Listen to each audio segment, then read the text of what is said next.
महेश एक किसान था। उसकी पत्नी रमा भी खेत में उसकी मदद करती थी। उनकी 2 बेटियां थीं, 4 साल की कंचन और 6 महीने की अनु। जब से अनु का जन्म हुआ था तो वो कंचन के लिए खिलौने जैसी थी। एक रोज जब दोनों खेत पर थे तो घर में कंचन अनु के साथ खेल रही थी। कुछ देर बाद अनु को भूख लगी तो वो रोने लगी। क्या हुआ बहन, तू रो क्यों रही है? या तो तू सारा दिन सोती है या रोती है। रुक, मैं अभी तेरे लिए दूध बना कर लाती हूँ। कंचन रसोई में जाती है तो बिल्ली सारा दूध पी चुकी थी। फिर वो पड़ोस की काकी से थोड़ा दूध लेकर आती है और अनु को पीने को देती है। इस तरह वो अपनी छोटी बहन का ख्याल रखती थी। ऐसे ही समय बीता। अब कंचन 8 साल की हो गई और अनु 4 साल की। एक रोज रमा चाय बना रही थी तो चीनी खत्म हो गई। उसने कंचन से कहा, अरे कंचन, जरा बंसी काका की दुकान से जाकर आधा किलो चीनी लेकर आ जा। ठीक है माँ। कंचन चीनी लेने चली गई, लेकिन आने वाले भविष्य में क्या होगा इसकी जानकारी किसी को नहीं होती। ऐसा ही कुछ हुआ कंचन के साथ। वो जब दुकान से चीनी खरीद रही थी तो उसे जमीन हिलती हुई लगी। उसे समझ नहीं आ रहा था कि ये हो क्या रहा है। उसने दुकानदार से कहा, बंसी काका, मुझे ऐसा क्यों लग रहा है कि जमीन हिल रही है? क्या आपको भी ऐसा लग रहा है? काका कुछ कह पाते उससे पहले ही दुकान में रखा सामान नीचे गिरने लगा। दुकानदार को समझते देर नहीं लगी कि बड़ा भूकंप आया है। वो जोर से चिल्लाने लगा, अरे भाग कंचन, भूकंप आया है। वो जोर जोर से भागने लगे, लेकिन भूकंप की तीव्रता इतनी थी कि मकान तक गिरने लगे। हर जगह चीख पुकार मचने लगी। कोई मकान के मलबे के नीचे गिरा था तो कोई कहीं और। कंचन भागते हुए अपने घर की ओर पहुंची। अपने घर का मंजर देखकर उसके हाथ पैर कांपने लगे। वो पूरी तरह तबाह हो चुका था। तभी उसकी नजर ईंट के नीचे दबे हाथ पर गई। उन हाथों में वही हरी चूड़ियां थीं जो उसकी माँ ने पहन रखी थी। उसने मलबा हटाने की कोशिश की तो अपनी माँ और बाबा की लाश उसे नजर आई। वो जोर जोर से रोने लगी, माँ, माँ, बाबा, बाबा। अनु, अनु मेरी बहन कहाँ है? सब लोग मर गए, फिर भगवान तूने मुझे क्यों जिंदा छोड़ा?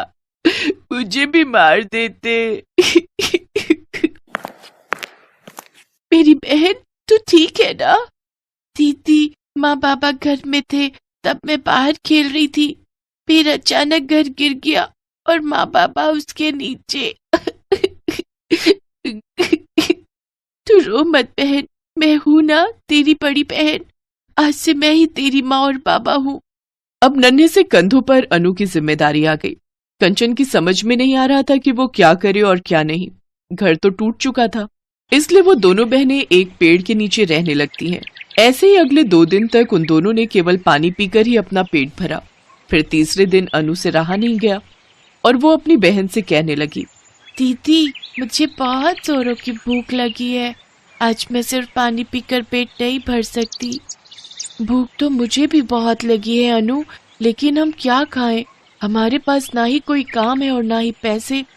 उसी पेड़ पर एक चिड़िया रहती थी जो उन दोनों की सारी बातें सुन रही थी। उसने भी भूकंप में अपने बच्चों को खोया था, इसलिए उसने कहीं से फल लाकर उन दोनों बहनों को खाने को दिए। ये लो, तुम दोनों इन्हें खा लो, इससे तुम दोनों की भूख थोड़ी शांत हो जाएगी। अरे, तुम चिड़िया होकर बोलती भी हो? हाँ, मैं बोलने वाली चिड़िया हूँ और इसी पेड़ पर रहती हूँ। तुम्हारी तरह मैंने भी उस भूकंप में अपनों को खोया है, इसलिए मैं तुम्हारा दुख अच्छे से समझती हूँ। ये लो मशरूम, इसे तुम जमीन पर बो दो, फिर कल देखना क्या कमाल होता है। कल के बाद तुम दोनों कभी भूखी नहीं रहोगी।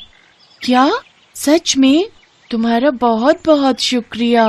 फिर कंचन ने वो मशरूम वही पेड़ के पास खाली जमीन पर बो दिया। अगली सुबह जब उनकी आंख खुली तो वो हैरान रह गई। ढेर सारे ताजे मशरूम वहां उगाए थे। इतने सारे मशरूम? हाँ, अब तुम इन्हें ले जाकर मंडी में बेच आओ।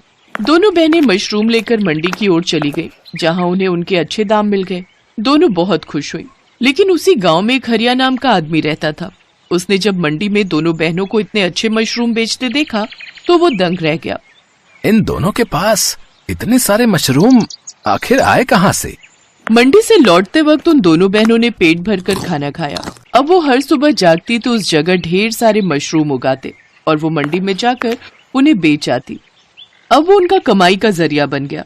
अब सब हरिया के मशरूम ना खरीद कर उनके ही मशरूम लेते, जिससे हरिया जल भुन गया और उसने उनके मशरूम चोरी करने की सोची। वो खुशी खुशी रात को सारे मशरूम तोड़कर घर लाया, लेकिन सुबह होते ही वो सब के सब पत्थर बन गए, जबकि उसी जगह पर फिर से ढेर सारे मशरूम उगाए थे, जिन्हें दोनों बहनें बेचने चली जाती हैं। ऐसे ही दिन पर दिन वो दोनों खूब पैसे कमाने लगी। फिर कुछ ही महीनों में उन बहनों ने झोपड़ी की जगह अपना पक्का घर बनवा लिया, जिसमें वो खुशी खुशी रहने लगी।